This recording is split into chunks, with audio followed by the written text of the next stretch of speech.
Hello, everyone, and welcome back to another review, this time of another movie that is in theaters currently. This movie is called Dream Scenario. It is a new movie starring Nicolas Cage, another A24 movie.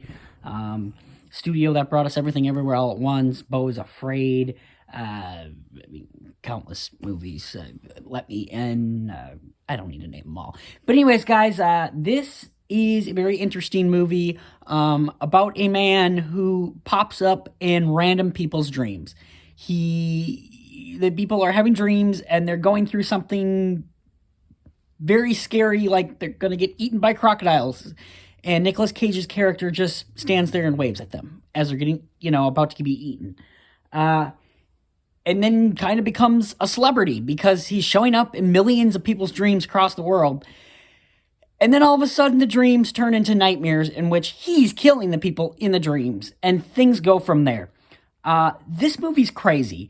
If it sounds like two separate movies, it kind of is, and it's actually kind of three different movies. The first half is kind of this weird dark comedy. The second half is kind of a dark comedy horror movie.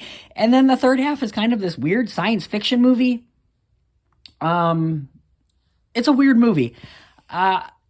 First of all, let's start with Nicolas Cage here, because he's fantastic in this movie. He's given it his all, as Nicolas Cage always does. But he's so good in this movie. He's doing something really weird with his voice that I love. It makes him just sound weird and interesting and awkward and creepy at times when he's into the horror moments.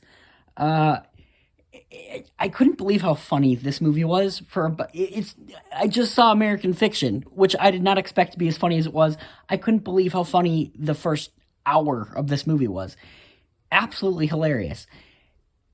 And then it goes into the horror stuff, which is crazy, and I loved it.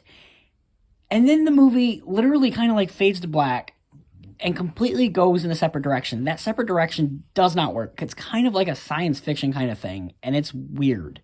It doesn't work. As I was watching this, I was thinking of Everything Everywhere All at Once, kind of like it's different dimensions, but it's in dreams. I was also thinking of Beau is Afraid, which this movie is produced by Ari Aster, who did Beau is Afraid.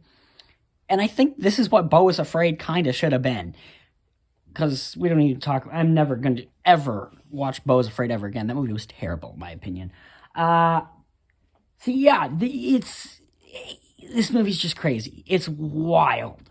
As far as direction goes, it's great. As far as writing goes, obviously that last ending bit, it should have had a little bit more of a better written ending. But as far as cinematography goes, the editing and such, I believe the director actually edited this movie, if I was watching the credits correctly. This is an odd one. I don't know that I can recommend this to everyone, but if you can handle some weird movies, check this one out. There's also some really interesting comedy. There's the most interesting sexual encounter, I guess you could say, in a movie that I've ever seen. It's quite hilarious and quite awkward. And then Michael Cera also comes up in a very small role in this movie, and it's absolutely hilarious, the scenes between him and Nicolas Cage. It's a weird movie. It's not my favorite movie. The ending kind of threw it off for me. I was loving it up until that ending portion. There's like maybe the last 15, 20 minutes of the movie. Maybe, it was probably about 15 minutes, I'd say. Just threw me off. It didn't know where to end. It didn't know how to end, I feel like, is what was going on. But Nicolas Cage is giving it his all. There's a particular scene where I'm like, well, if he gets nominated for an Oscar, that's the Oscar scene they're going to show, because he's just Nicolas Cage. And I have to say, he's got like the bald head with the hair around it. I call it the UFO hair. Nicolas Cage has all his hair, and I think it's a bald cap kind of thing, and it looked weird. Maybe I'm losing my mind, but also, he looks kind of just like Paul Giamatti's character in The Holdovers, and it's funny because Nicolas Cage's character's name is Paul in this movie, so I kept going, is that Paul Giamatti?